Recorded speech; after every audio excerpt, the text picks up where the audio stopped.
Good evening, everyone, and thank you for joining us for the last Scleral Lens Education Society webinar of the year. This is one of my favorite ones every year because it is our 2022 Scleral Lens Research Update.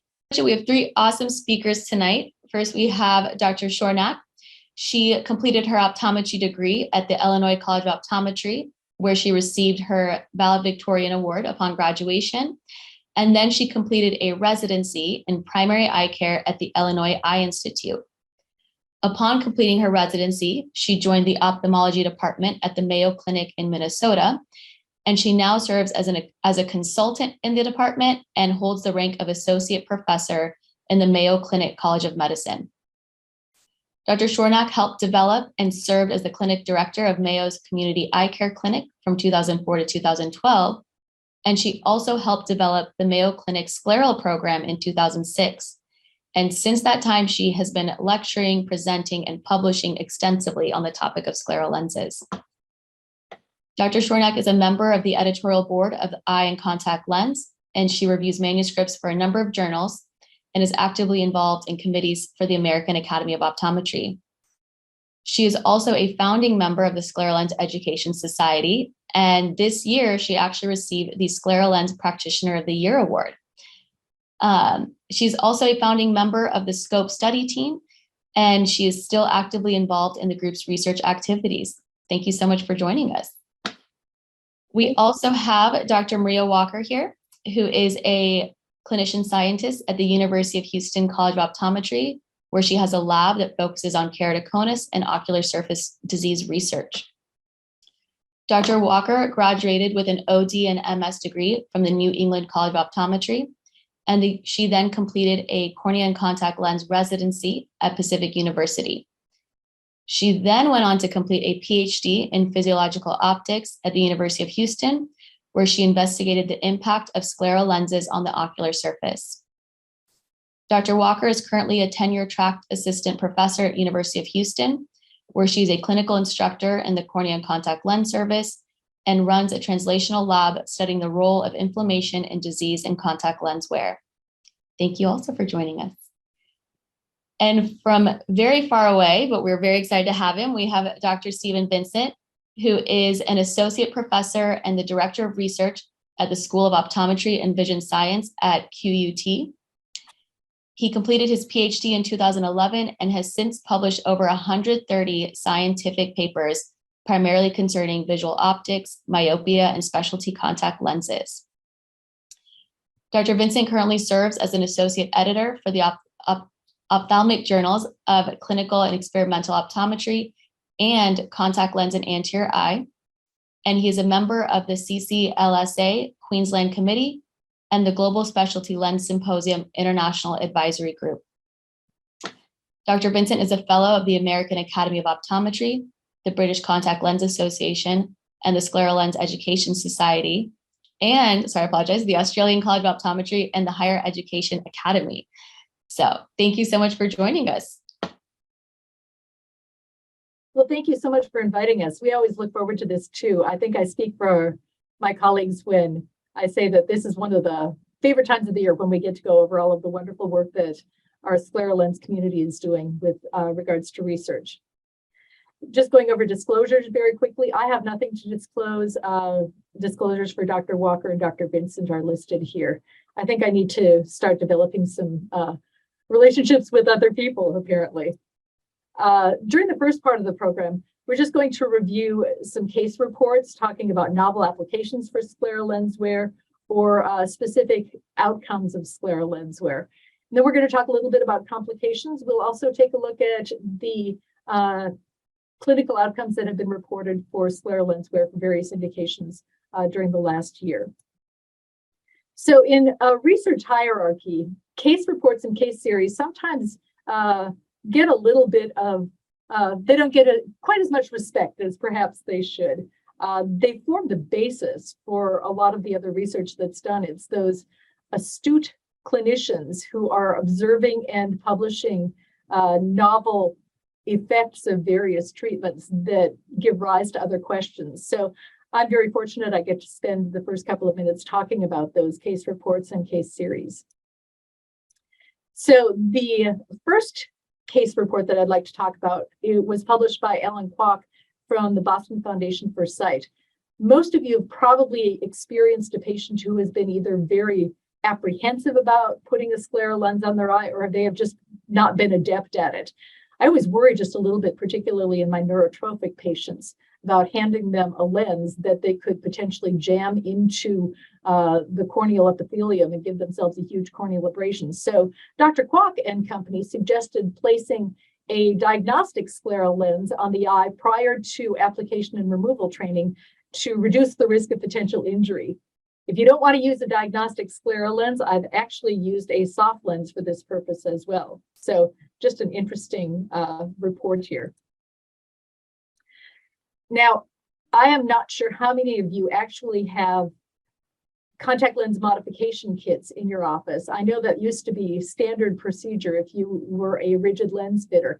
But if you don't, and you just know that a little tiny bit of a change in the edge of a lens could result in a more comfortable lens for the patient, and you don't necessarily want to order a new lens. This particular group spent about $35 at their local hardware store for a Dremel and several bits, and created notches in lenses for 2 patients who had conjunctival anomalies. So if you're a brave person, you could certainly take a look at this study and try it on your own. This study,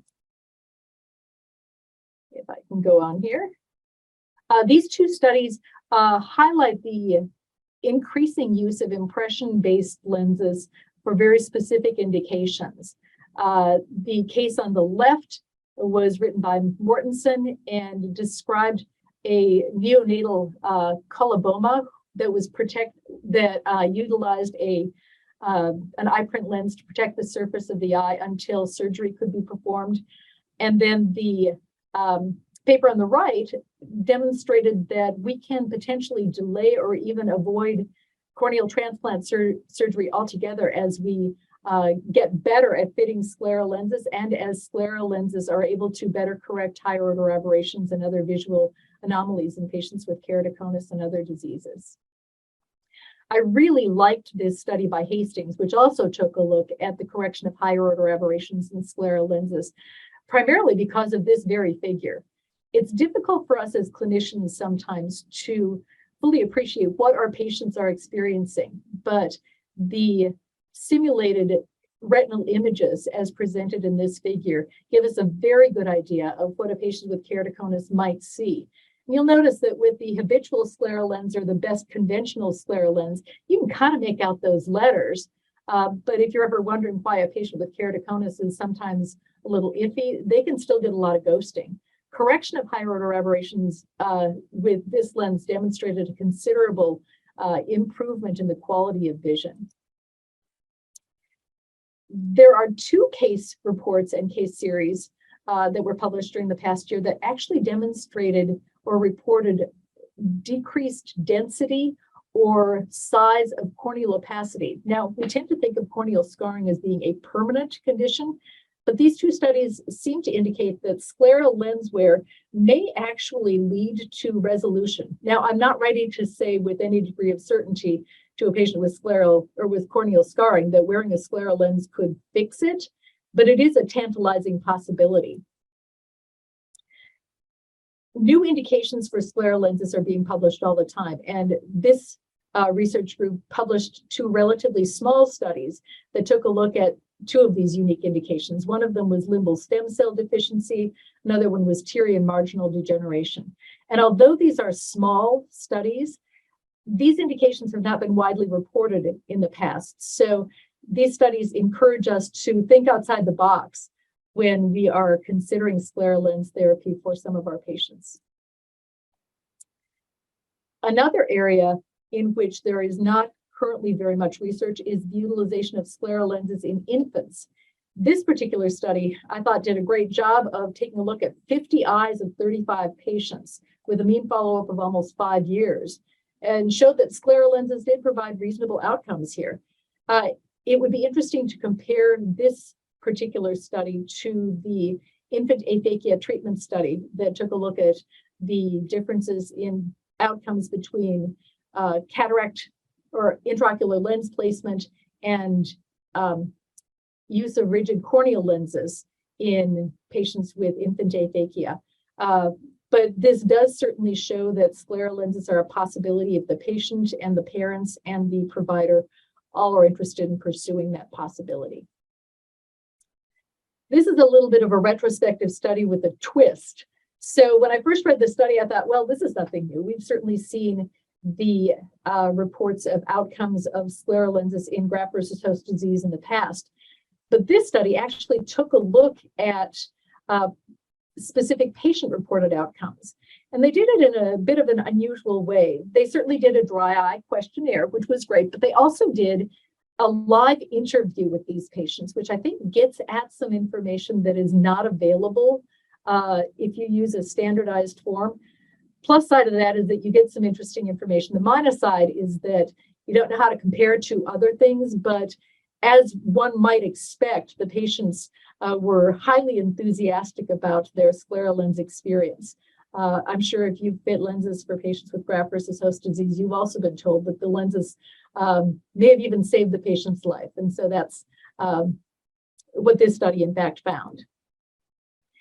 This study actually took a look at changes in ocular surface disease index scores following scleral lens wear. So it was a retrospective analysis of consecutive patients for whom scleral lens wear was initiated from September of 2017 through December of 2019. For all indications, 43 patients actually completed both the initial and the follow-up survey. And across indications, across ages, across underlying diagnosis and sex, device diameter, average wearing time, significant improvements in ocular surface comfort were noted, down from 56.9 to 26.8 in their OSDI scores. So that was pretty impressive. No doubt some of you have fit scleral lenses on patients who have had refractive surgery. And we know that those patients have a bit of a dual indication. First of all, they can have some corneal irregularity that causes optical distortion, but many of these patients also have ocular surface disease or dryness issues. So this prospective observational study of 19 patients or 35 eyes reported both improvements in visual acuity as well as improvements in ocular comfort as noted by the OSDI. Some of you probably also fit patients with scleral lenses who have glaucoma. Now, I always am a little bit perturbed when I get a scleral lens fitting beautifully, and then the glaucoma surgeon decides to put a drainage device right at the limbus. Certainly possible to work around that, but this study shows that there are a number of patients with glaucoma who also wear scleral lenses, and suggest that we should work very closely with our glaucoma colleagues to make sure that these patients are able to continue to wear their devices following surgery. We've seen a number of new lens designs using advanced imaging, and even quadrant-specific lenses are an improvement compared to previous designs. In this particular study, we took a look at tear exchange intraocular pressure, wear characteristics, and patient-reported outcomes between a lens with a spherical landing zone compared to a lens with a quadrant-specific landing zone. It was a relatively small study, 7 patients, 8 eyes. They had habitually worn lenses prior to initiation of the study, but they were all refitted to quadrant-specific lenses. There was really no difference in high contrast sensitivity, high contrast visual acuity or contrast sensitivity between the study lens and habitual lens. No difference in central or peripheral IOP between those two devices, even though they may have slightly different fitting characteristics. There was no difference in corneal thickness and no difference in tear exchange. Actually, there was a decreased fluid reservoir concentration in habitual lens compared to the study lens after 2 hours of wear, which suggests that the quadrant-specific lens formed a tighter seal. So we had more tear exchange behind a spherical haptic lens. In general, patients reported that the quadrant-specific lens provided better comfort, less surface dryness, although I have no idea why that might be the case, better cleanliness of lens. They were both new lenses made out of the same material. So again, I have no idea why that might happen other than better alignment, creating a little less mucus. And no differences in overall satisfaction were noted between the spherical versus quadrant specific haptics. Now let's get into a bit of complication literature. In this particular study, 3 cases were described in which patients who had undergone penetrating keratoplasty developed microbial keratitis following scleral lens wear. In the first case, the patient had reverted to an older lens that did not provide an optimal fit, and that was attributed as a cause for microbial keratitis. Case number 2, delayed treatment because he did not bother to come in and let us know that his vision was blurry over the course of the past 2 months. And so we did not have a great outcome with that. Case number 3 was a patient who fought with one case of microbial keratitis after another for the course of about 6 to 12 months and ended up with 2 penetrating keratoplasties done under emergency circumstances to debulk both fungal keratitis and then acanthamoeba keratitis. Amazingly, her final visual acuity is now 20/25. So all's well that ends well, but this study did point out the need for very constant vigilance in patients, particularly those who might be on immunosuppressive drops while wearing scleral lenses. This described a case of acanthamoeba keratitis caused by scleral lens wear with photoactivated chromophore cross-linking. The photoactivation is very interesting. It's not specific to scleral lenses, but that is one treatment that is described. I included it because the acanthamoeba keratitis was noted or diagnosed in a patient who wore scleral lenses. Intracorneal hemorrhage has been reported with scleral lens wear. There has even been late spontaneous corneal perforation following scleral lens wear in a patient who has had numerous refractive surgery protocols. So what are some future research possibilities? Well, if you see an interesting case, write it up. If you see something that appears to be unique, that you could spark an entirely new area of research. Multi-center studies are certainly going to be helpful moving forward. What I do is not necessarily the best thing to do, and so getting combined experience from a variety of different practitioners would be helpful. We need to standardize the reporting of clinical outcomes. And we also need to pay a little bit more attention perhaps to patient-reported outcomes, because we can get a really good result from our standpoint, but if the patient is not satisfied or happy with it, it's of less value than it might have been. So thank you very much for your attention, and we're going to move on and let Dr. Walker take over. Thank you. I love listening to you talk about these cases because you always have such a good perspective, Muriel. Yeah, so kind of moving forward, it was my job to kind of cover some of the reviews and clinical outcome papers. And Muriel, you did such a nice job talking about a lot of the papers that are kind of like reviews, right? Like a lot of these reviews just collect all that information from many of the case reports. And if you go to the next slide, I think and this is, okay. So can you actually hop to the next slide, Muriel? Sure. Okay, that should be okay.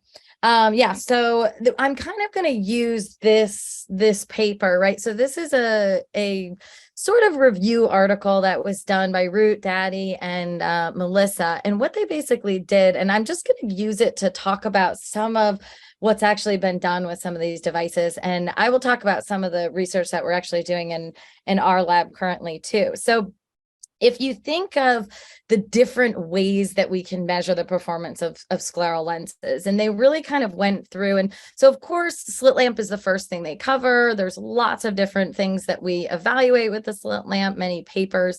But certainly, if you go to the next slide, we have more advanced technology, right? So one of my favorites, and I'll talk little about what I've actually done. I think Steve Vincent is going to talk more about what he's done with using the OCT, but lots of different ways that we can use the OCT for really objective measurements. And if you click forward, you'll see just an example from our lab, right? So I study, and I'm going to talk about it in a minute, I study the fluid reservoir, if anybody knows my main research interest. And one of the things that I loved about the OCT was the ability to actually use this to quantify midday fogging. So you can kind of see as it gets progressively worse in the lower images, the score gets higher.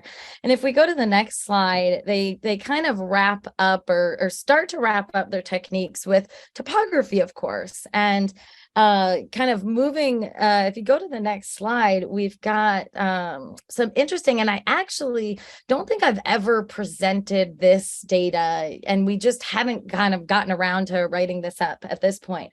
But one really cool way that I have started using scleral topography, and we've done in our lab and other groups have as well, is using the scleral topography to actually measure rebound. So one thing that we did last year, we just looked with 13 normal subjects, measured rebound after 3 days of wear. And you can see this image kind of looks like a scleral topography, but looks a little different than what we normally see. And this is literally looking at the rebound. And if you see that graph that came up, what we're looking at is basically we had normal subjects wear the lenses for 3 days. After each day, they removed the lenses, and we saw how long it took for it to rebound. So if you look at where that red line is, that's when they stopped wearing lenses.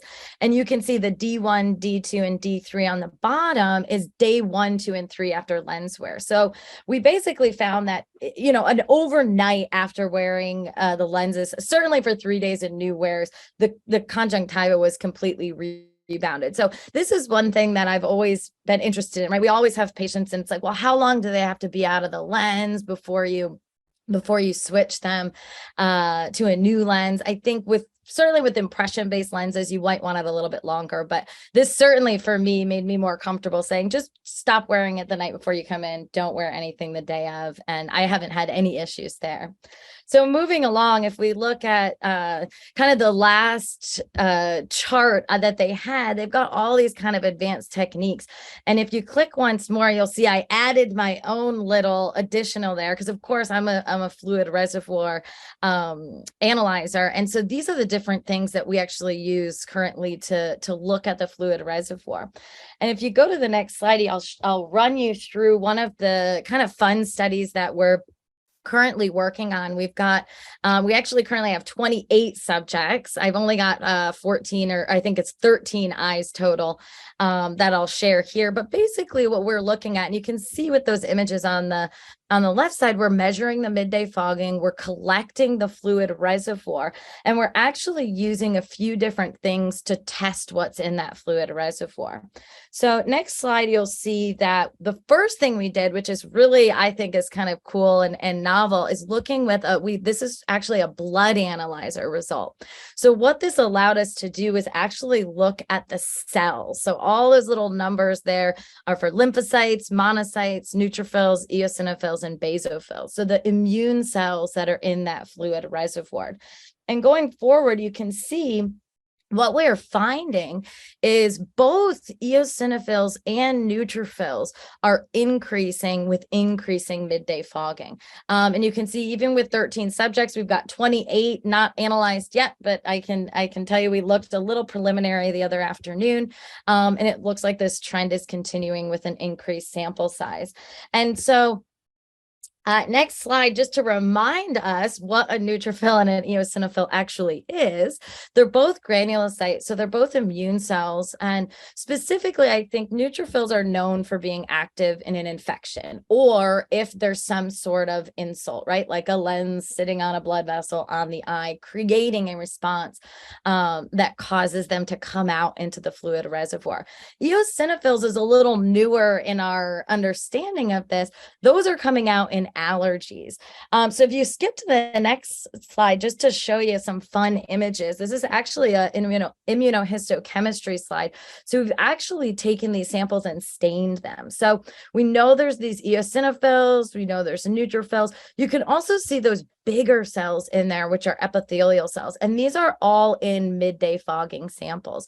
So the next slide will show the study that's already been published on this, which was back in 2019, where they did look at leukocytes, and they were saying mostly neutrophils. I think probably there's neutrophils and eosinophils that were in both of that are kind of getting lumped in as granulocytes. They can be really tricky to tell the difference between them, but really kind of interesting to see, and glad that our research that we're doing so far is lining up.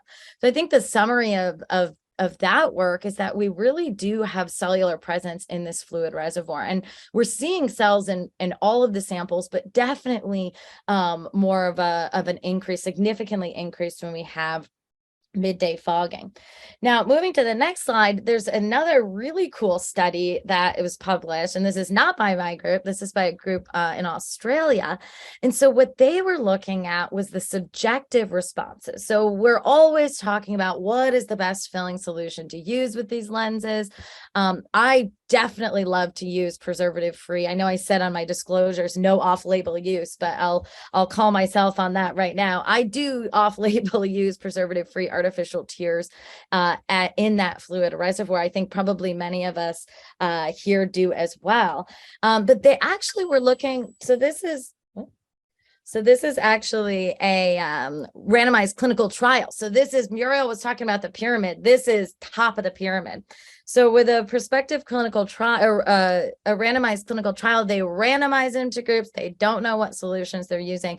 And they compared a couple different preservative-free artificial tears actually with saline. So there's kind of the battle of the solutions. And we can see briefly what some of the results are on this slide here.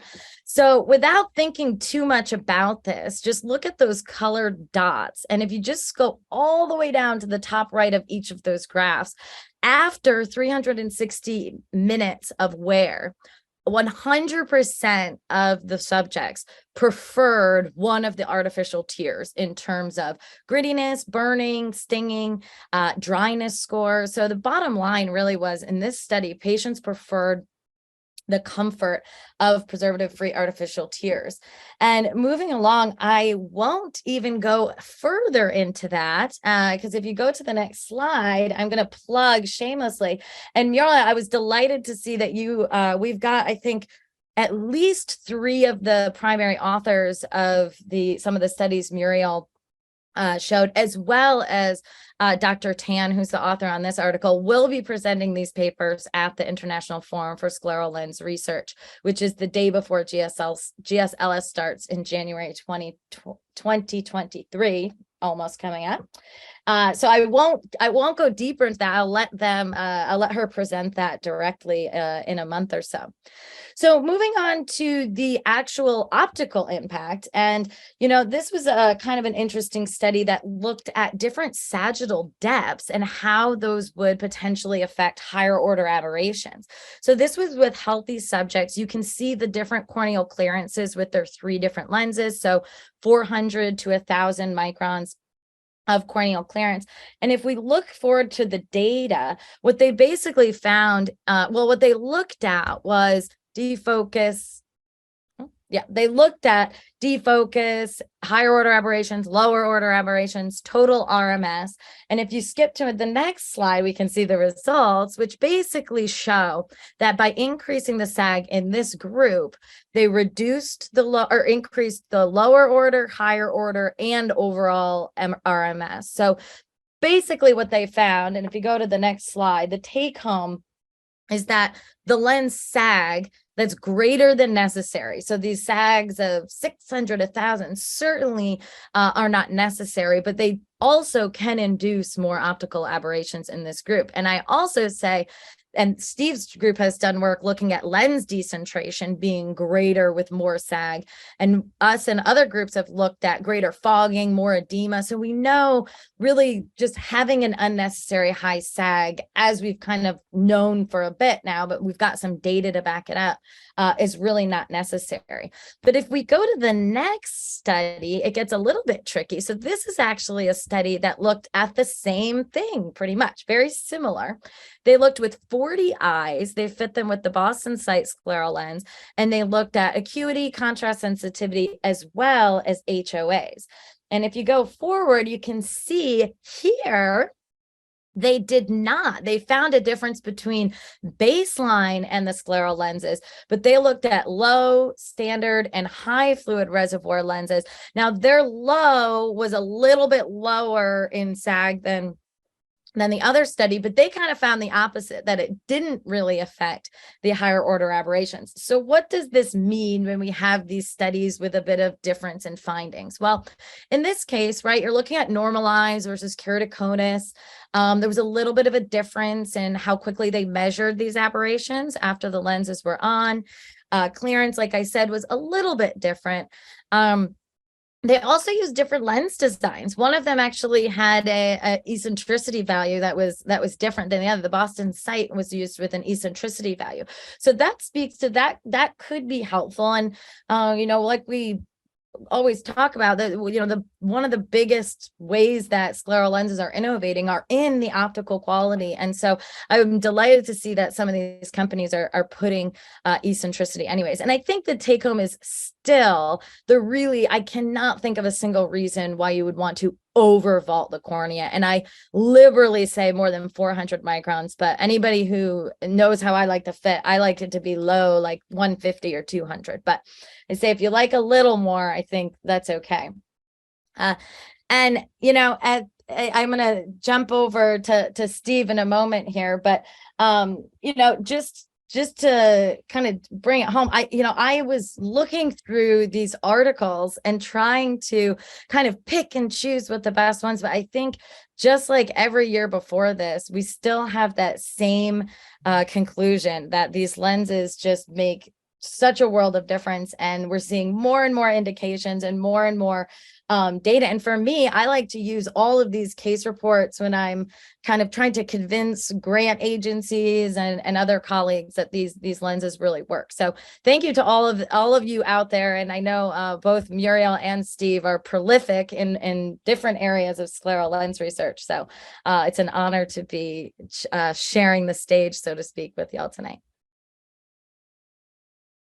Thanks, Maria. So I'm going to pick up where Maria left off, which is, talking about that corneal clearance. So we, in 2020, 2021, published a series of papers sort of looking at what are the adverse effects, if you will, of increasing lens clearance excessively.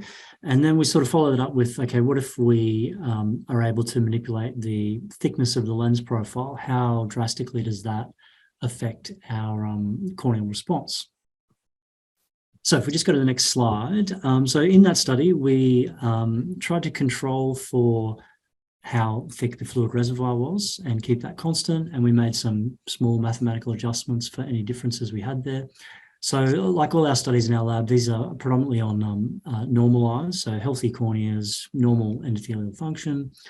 And we just try and isolate the variable that we want to manipulate. And in this study, it's, if we make the lens really thick, so 1200 microns thick compared to 150 microns thick, how does that affect corneal edema? The participants come back to our lab on multiple days, and we make them sit there and let their corneas swell with different lens conditions. And this is what we found. So as expected, the thicker the lens, when you control for all the other variables, you get this gradual increase in edema. This is open eye, short-term lens wear for 90 minutes of lens wear just sitting in a lab.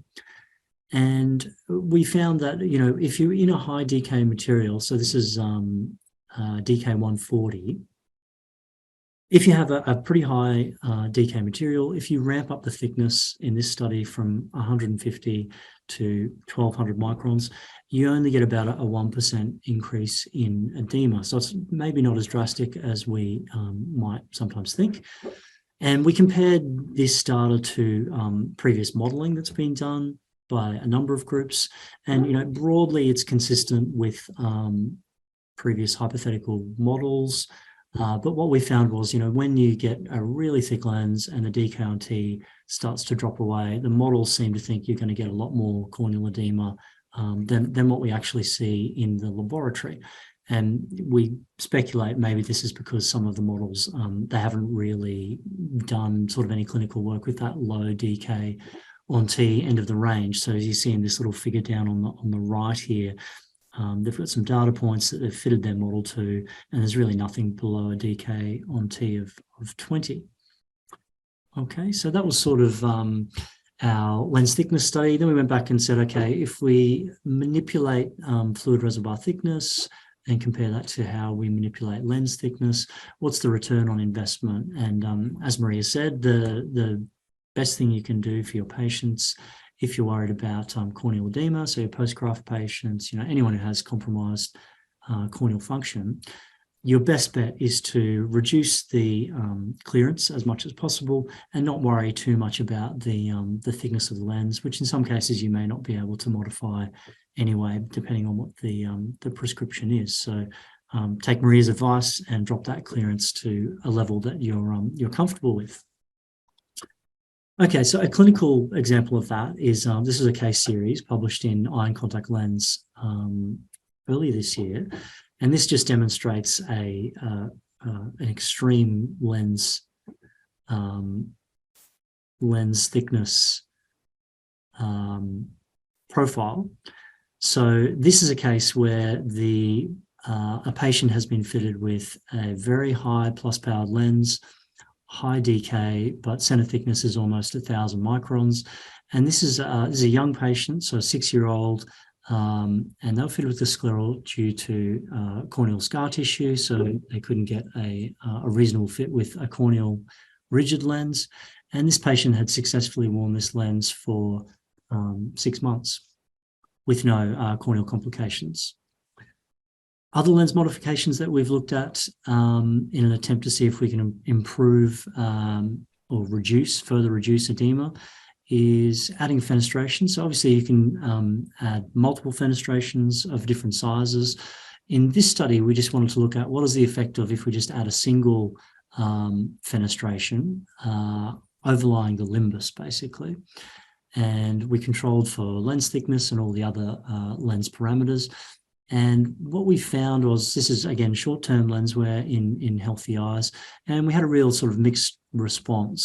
So some participants had a slight reduction in edema, others had basically no change. One participant had an increase in edema, but on average, when you're fitting these lenses with low clearance, because that's what we need to avoid getting sort of large bubbles in fenestrated lenses, there really was no statistically significant differences in corneal edema. So we didn't see a huge benefit in terms of reducing edema by adding a single fenestration, but that may be different for different lens designs or your patients who have reduced endothelial cell function.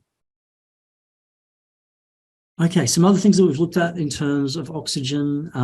We know just anecdotally from talking with practitioners that some people will incorporate a soft contact lens onto the front surface of a scleral if they have a patient who has really significant issues with front surface wettability. So patients who have ocular surface disease, graft versus host, and so on.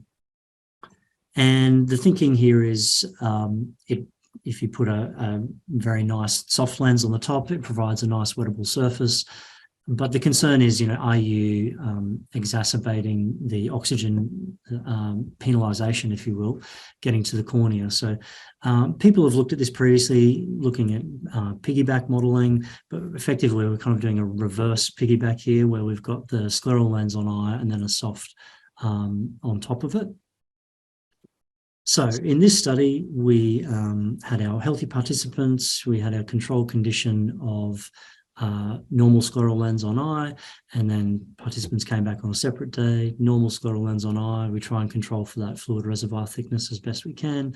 And then they had a high DK soft lens put on top, and then we measured the corneal response. And what we found in this study was that after making small corrections for variations that we get in the fluid reservoir, there was a slight increase in edema when you add a soft lens on top, but really not a lot.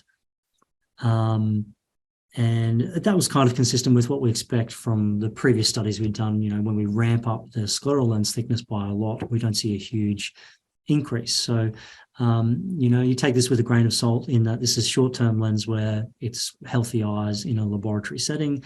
But, if you want to put a soft lens on top of your scleral in the consult room for an over-refraction or something like that, you can probably rest assured that it's not going to induce a substantial amount of corneal edema as long as you're using a high DK soft.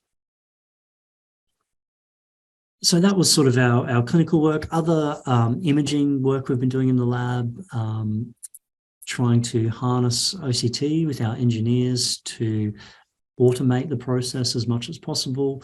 And one thing that our engineers have been working on is sort of automatic segmentation of OCT scans and spitting out landmarks and biometry for us that we're interested in as contact lens practitioners. So the work that the lab's really working on is sort of artificial intelligence, so machine learning and deep learning, where instead of having to have a human segment the data and then train an algorithm, we just feed a lot of images to an algorithm, the machine, and eventually it learns how to segment the cornea and then hopefully how to segment a contact lens and various landmarks that we're interested in.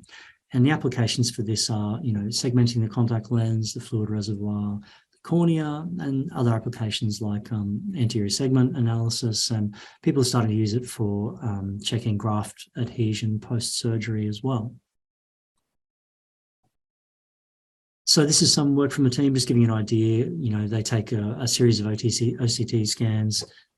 They train the algorithm to segment the anterior cornea, the conjunctiva and the sclera, the posterior surface of the cornea, the anterior chamber angle, and pinpoint where the machine thinks the limbus is. So this is potentially useful in contact lens fitting. So, if you want to put a fenestration in and put it bang on the limbus, if we can somehow harness this data and use that as part of our lens manufacturing, that would be amazing. Other things that the group have been looking at here is just segmentation of the cornea, anterior segment, crystalline lens that we're working on as well, just trying to automate this as much as possible. And I think the next slide is our latest one. So ideally what we want to do is be able to train an algorithm to work in the presence of signal noise. So when you have a rigid contact lens on eye and you're taking an OCT image, the OCT is really not prepared for that. So there's issues with the refractive index and just the noise that it generates, having all those extra layers in the image. So we're currently working on teaching the algorithms how to deal with noise or poor image quality. So I've been training these systems with OCT scans that are quite grainy and noisy, and then OCT scans which are much cleaner, and trying to develop a system or a range of different algorithms that can still segment the cornea, so the epithelium and the stroma, reliably in the presence of this noise. And the next step, which we're sort of working on now, the next paper, is being able to automatically segment the lens, the fluid reservoir, and the various layers of the cornea as well.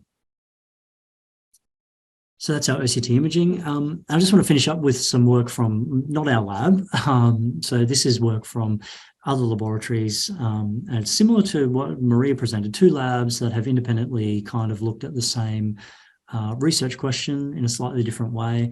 And in this case, I think they've come up with kind of similar answers, which is always reassuring when 2 independent labs come up with a similar answer. So if we just go to the next slide, we have a study. This is from James Wilson's group in Aston, where they've asked the question, if we're in clinical practice and we don't have a scleral profiler, but we do have a corneal topographer, can we use the central corneal topography data just from the very center of the cornea, or a small central area of the cornea, using the keratometry, the eccentricity, so the rate of change of the curvature across a region, and the diameter of the cornea? And can we extrapolate that to distances further out on the cornea or the conjunctiva and get an idea of what the conjunctival elevation or profile will be? And what they found was, so if you're trying to predict from a central region of the cornea out to the edge of the cornea, the prediction is quite good. And the further out you go beyond the cornea, the weaker this prediction or association becomes, which is exactly what we would expect. And the conclusion from this study was that you can get a reasonable estimate of what the sagittal height would be on average out to like a 14, 15 mil chord, but you can't really reliably predict the toricity, so the variation in that elevation, which is kind of what you need to know if you're going to be fitting, modifying the landing zone or your haptic to customize that for your patient. So gives a reasonable estimate, but maybe not that applicable in clinical practice. And then a separate group which effectively asked the same question: if we have a topographer, in this case they've used a corneoscleral topographer, but just used that central corneal data, and they've tried to extrapolate that out to 11, 14, 14 and a half, 15 mil diameters.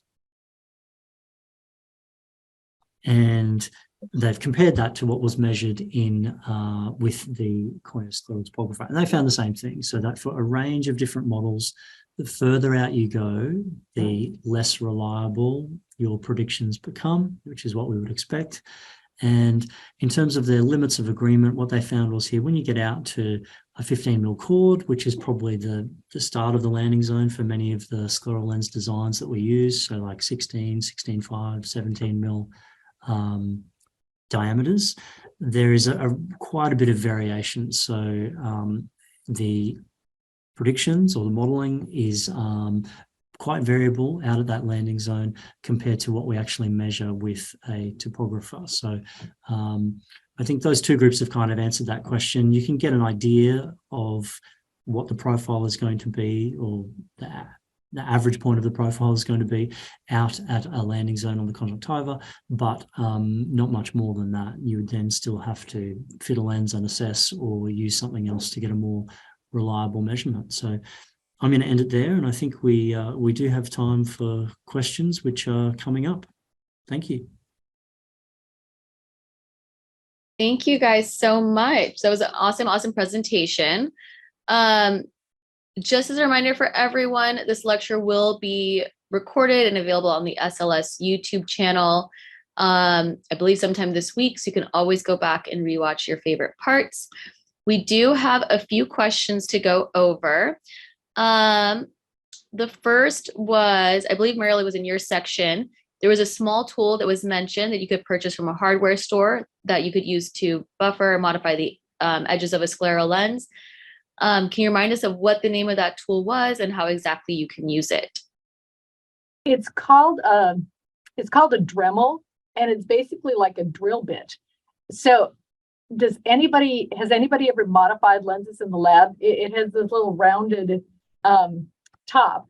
So they used basically a grinding tool, and then they used a polishing tool, and you can see the picture of it right here. It's just attached to something that spins really rapidly, and can allow you to make the notch in the lens. It'll wear off some of the material. I am old enough so that when I was in optometry school, we actually had to create our own rigid gas permeable lenses in a lab using something like this. So I looked at it and thought, oh, that's kind of cool, but nobody's got it in the office anymore. We actually have one in our office, and we haven't used it in the last 15 years. It's just so easy to order a lens. But, I could certainly see if a patient is not covered by insurance and you don't want to get image-based or impression-based lens, that this might be a way of providing that service. Do you use it just to create notches or to also like polish the edges or smooth the edges out? You could certainly use it to polish and smooth the edges. So the paper described creating the notch first with a bit of a grinding tool, and then using more of a polishing tool or a softer tool to smooth out the edges. So back when we made our rigid lenses, we would create the curves with a more of a grinding tool, and then we would actually have a velvet top that would polish the edges. So yeah, I haven't done it, but I thought it was fascinating. If I can throw my 2 cents in too, because so I don't use the Dremel, but we actually do a decent, I would say once every couple of months, but every now and then we will do like what you're saying, you're not notches, but just polish an edge. Yeah. You know, when you see that where you're like, that edge is just thick and the patient is feeling that edge.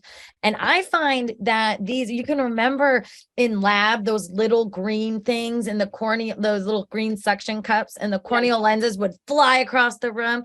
What's nice about Sclerals is if you use your DMV applicator and get that suction, I've never had one take off like that. So that's just a little tip if you do. And we just use the velvet top, like regular buffing kind of old school station. If somebody's got a lens surface that's highly scratched and they need to wear the lens for, they can't get another one right away for whatever reason, you can also use that velvet top to kind of smooth off the back surface. Or if you get a lens that's really got a sharp junction between one curve and another curve, sometimes you can smooth that out a little bit too. So neat trick.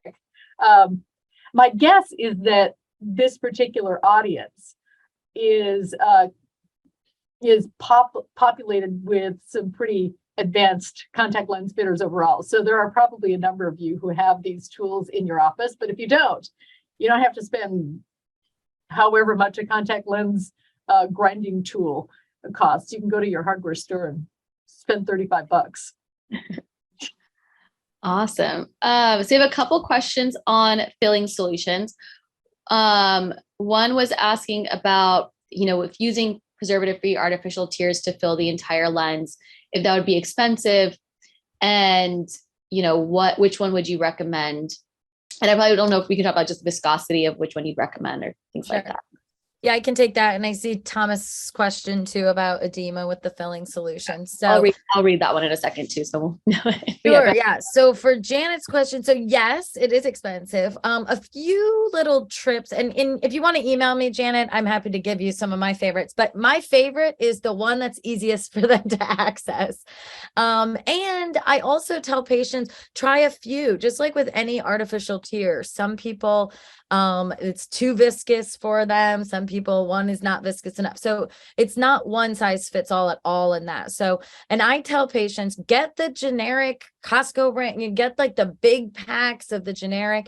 This isn't, there's no preservatives in these. So there's not a huge difference with some of these generic versus brand names. So the other tip I think we all kind of use is preserving it. You certainly don't have to fill the whole lens with all of the preservative-free artificial tear.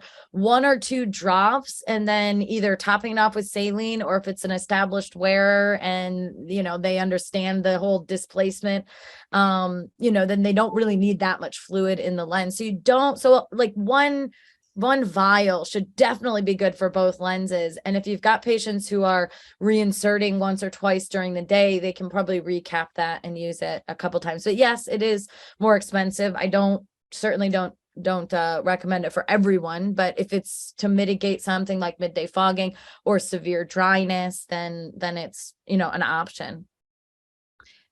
And just to be clear, do you have them fill it entirely with that artificial?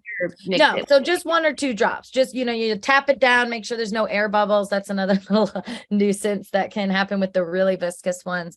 And just give 1, 2 drops in there. You can fill the rest with saline. Most of that saline is going to get displaced, but then you're left with a nice, right? Because we know that fluid reservoir is only really about, maybe 80 microliters. So it's pretty minimal. Awesome. And then yes, that next question on filling solution was if edema had been measured using various filling solutions. So if we'd seen a change in corneal edema with that. Sure. Yeah. Not that I know of. When I first started kind of playing around with this, I actually was looking into this and what we found was, I don't think there was any of it that had a really good measurement, but we estimated that the decay of the artificial tears is going to be pretty similar to the decay of saline to the decay of tears, which is somewhere around 80. So I would probably hypothesize that wouldn't. I certainly haven't seen any clinical issues of edema once I've switched to that. But no, that's a good, that's a good study. And maybe I'll get one of my master's students to pick that up as a project. Yeah, we have tried it, and it's very difficult to find a difference. And I suspect it's exactly why you said. But even just controlling for getting the fluid reservoir exactly the same between the two conditions, it's basically impossible. So you're splitting hairs, and I think that's why no one's published anything. Awesome. Okay, so we've got a couple other questions. We have time for a couple others here. Let me see here. Give me one question. There was a question, Muriel. I'll have you pull it up, see it on yours. I can do this oval one if you want. Yes. So Jared asks, does the oval state of vertical limbal zone may cause Tenine's capsule detaching from the surface, creating more midday fogging? So, that's an interesting thought, right? So maybe it's the, some asymmetry interacting with Tenine's capsule, creating more midday fogging.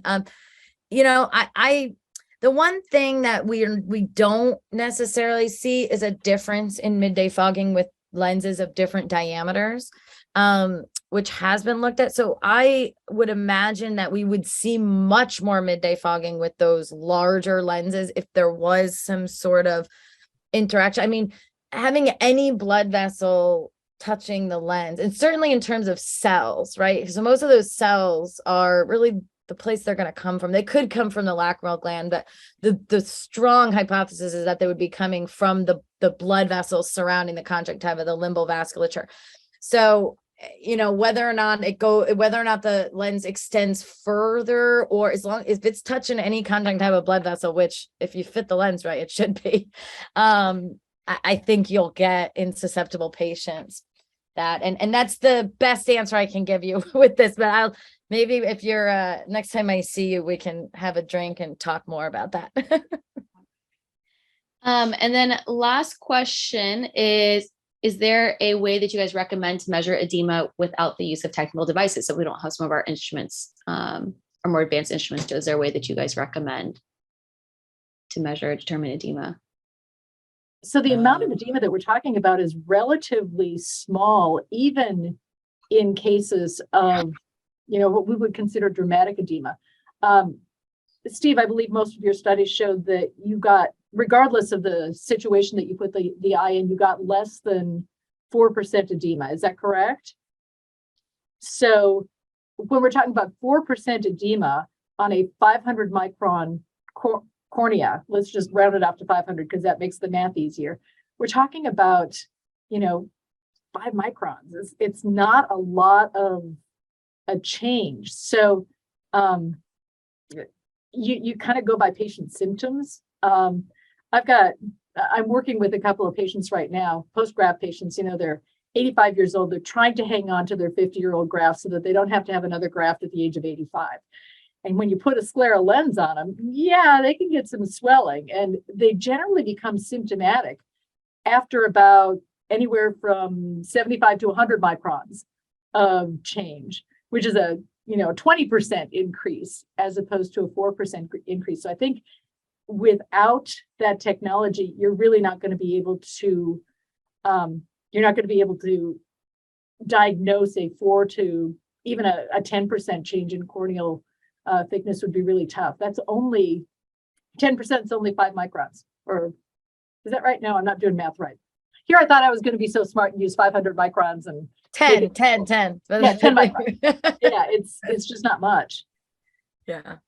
Yeah, I would, I'd agree. I think the short answer is no. But the somewhat fortunate answer is if it's significant, they're typically symptomatic, and you kind of can you can have a good idea. Transplant patients. I've also had like post-herpetic, anybody who's got a real like disease of that, like the metabolism of that cornea. So for me, and Muriel, you say a lot more severe ocular surfaces. I'm sure with any of them or many of them, you have to be careful of it. Yeah. Yeah. So anybody who's got compromised epithelium, anybody who has got compromised endothelium, some unfortunate patients have both keratoconus and fuchs dystrophy, or both keratoconus and, they've had a graft. So you're just really careful with those folks. And personally, I get Pentacam on every single patient every single time they come in. And if I start seeing trouble, then I make them very unhappy, and I get a Pentacam immediately after they've taken their lens out. Then I have them come back 2 hours later and we get another Pentacam just to see what happens to the cornea in 2 hours without lens wear. Sure. Yeah, we do the same thing. I would say the other just little tip, if you're trying to troubleshoot out, patients are getting blur after a few hours of wear, what could it be? Can it, the best thing I usually ask is because they all take the lens out and put it back in, and you say, does that clear it up? Do you take it out, clean it, put it back in? Yep, I do that. It doesn't clear it up. And they will have some associated pain and discomfort typically. But yeah, was there? They're not going to get the standard rainbows around light until they have much more advanced edema than that. I've never had that be. I've honestly never had that be a primary complaint of edema. It's more irritation, a little bit of redness, and just generalized blur. And we just need to keep remembering that we're treating eyeballs, and if you want to figure out if the lens fit is okay, look at the eyeball. If the eyeball looks happy and quiet, it's probably okay. If the eyeball looks inflamed or irritated or angry for any reason, you should probably look for a reason for that. This is me, the clinician, talking. Obviously, I know absolutely no science behind this, but this is what I do in clinic. No, awesome. Thank you guys. Those are some great tips. Well, if there's any other questions, we can, I'm sure the speakers will be happy to answer them through email. But we're going to wrap up for tonight. Just as a reminder, we will be at GSLS this year. We'll have a booth there, so please come and visit. And our next webinar won't be until February, which will be a GSLS Roundup summary webinar. So just a reminder also, please, there'll be a survey when you complete the webinar. We'd love it if you guys could complete that, and hope everyone has a happy holiday. And thank you again to our wonderful speakers. Thank you. Thank you.